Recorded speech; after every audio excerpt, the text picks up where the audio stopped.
Concernant les suites arithmétiques et géométriques, exercice sur les sommes de termes consécutifs. Le 30 et 32 du manuel, page 32, et l'exercice du livret, calculatrice, l'exercice 5. Alors, le 30, dans un premier temps, on nous demande de déterminer ce que valent ces sommes. Alors, il va falloir d'abord identifier de quoi il s'agit. Nous, on connaît la formule qui nous permet d'ajouter des termes de suite arithmétique, ou encore la formule pour les suites géométriques. Et à chaque fois, on sait quels sont les ingrédients dont on a besoin. Alors, de quoi s'agit-il? Est-ce que c'est une suite arithmétique, géométrique? Quelle est la raison? Je vous laisse essayer de deviner de quoi il s'agit.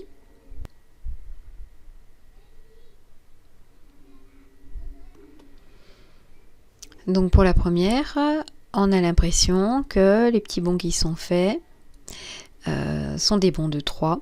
Donc on va présumer qu'elle est bien arithmétique de raison 3.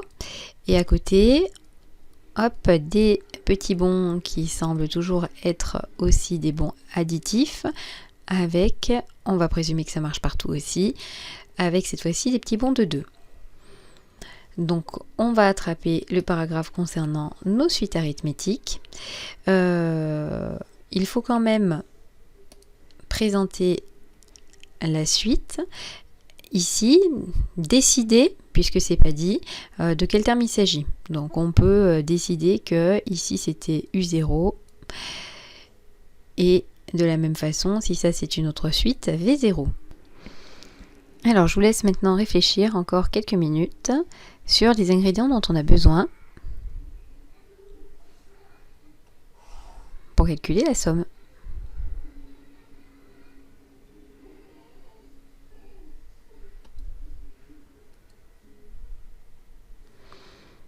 Alors, le premier terme de la somme, on le connaît, c'est 4. Le dernier terme de la somme, on le connaît aussi, c'est 64. Ce qu'il nous faut, c'est le nombre de termes. Ici, c'est U combien? Donc là, on a un souci pour ce terme-là, on ne sait pas de quel terme il s'agit. Donc le point d'interrogation, on va le remplacer par une lettre et on va essayer de trouver qui est, cet indice, on va l'appeler N. Qui est N ici, si j'appelle UN, ce terme? On a donc UN, normalement, qui est égal à U0 plus N petits bonds.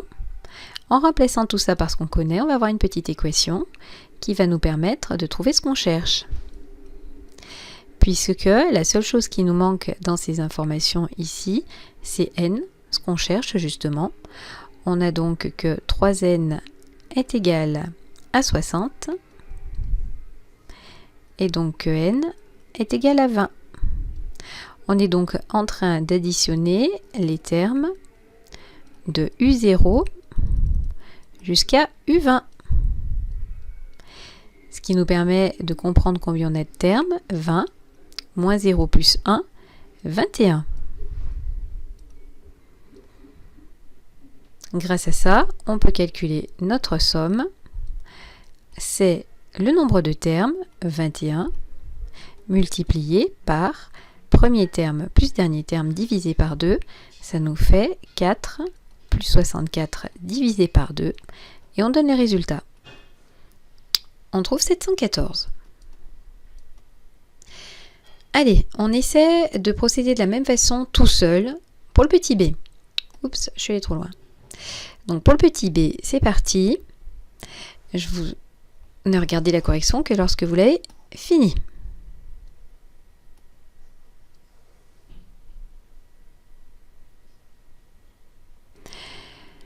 Allez, cette fois-ci, le premier terme de la somme, c'est 50. Le dernier, c'est 1002. Et de nouveau, on ne sait pas combien il y a de termes dans cette somme. Ici, on va l'appeler V quelqu'un, Vn. Alors, notre Vn, on sait que c'est V0 plus n petits bonds. Si on remplace par ce qu'on connaît, 1002 est donc égal à 50 plus n fois la raison. Ça veut donc dire que 2n est égal... On obtient donc que 2n est égal à 476... Non, oups, pardon, je vais aller trop vite. 2n est égal à 952 et n 476. Donc, en fait, notre somme, c'est de V0 plus jusqu'à V476. Combien de termes on a? On en a donc 476 moins 0 plus 1, 477.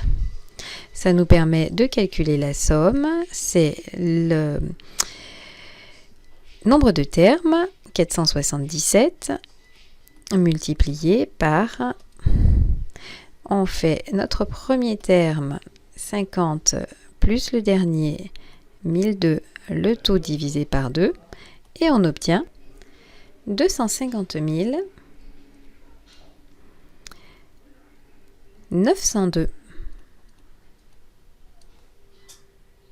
On passe à l'exercice suivant.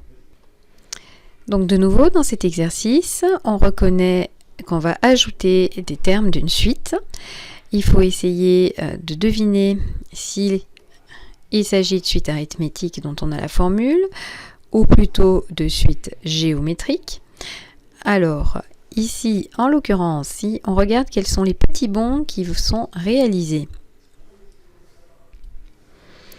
on va avoir ici, et au moins les premiers temps, un bond multiplicatif de 0,5. Donc on va présumer que ça marche tout du long et qu'il s'agit d'une suite géométrique de raison 0,5.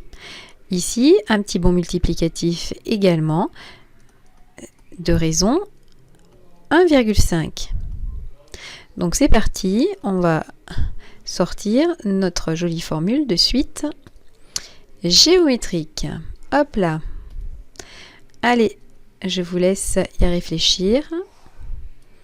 Et vous regardez quand vous avez fini.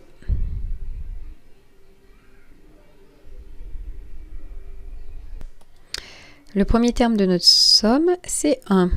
La raison, on a trouvé 0,5. Il nous manque de nouveau le nombre de termes. Bon, c'est peut-être un peu plus facile ici à analyser. V0, c'est 1. V1, c'est 0,5. Donc sous-entendu 0,5 à la puissance 1. V2, c'est 0,5 à la puissance 2. Donc c'est V quoi qui fait 0,5 à la puissance 12. Oh. On comprend que il s'agit, si vous regardez, si vous faites l'analogie avec les puissances utilisées, on comprend qu'il s'agit ici de V12. Donc notre somme, c'est en fait de V0 jusqu'à V12. Je ne pense pas que ça mérite une démonstration. Donc notre nombre de termes, ce sera 12 moins 0 plus 1. On a 13 termes. Et on applique notre formule. On fait donc premier terme, c'était 1, multiplié par notre grosse fraction. 1 moins la raison c'est 0,5, à la puissance nombre de termes, c'est 13, divisé par 1 moins 0,5. On fait le calcul. On trouve normalement 1,999 756.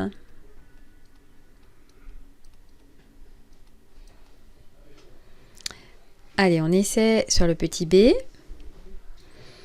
De nouveau, la suite est géométrique. On a compris que le petit bond était de 1,5. Je vous laisse essayer de trouver tous les ingrédients dont on a besoin pour calculer la somme. On y va. Donc ici, notre raison, on a dit que c'était 1,5. Le premier terme, c'est 1.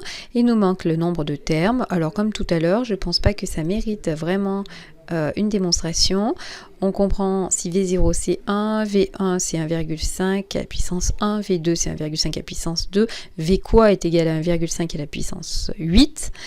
On comprend que c'est V8. Donc il s'agit d'ajouter V0 jusqu'à V8. On applique notre formule, puisque maintenant on sait qu'il y a 8 moins 0 plus 1, 9 termes. Et on y va, premier terme c'est 1, qui va donc être multiplié par la fraction que l'on obtient en faisant 1 moins la raison à la puissance nombre de termes, sur 1 moins la raison, on trouve 74,88 672.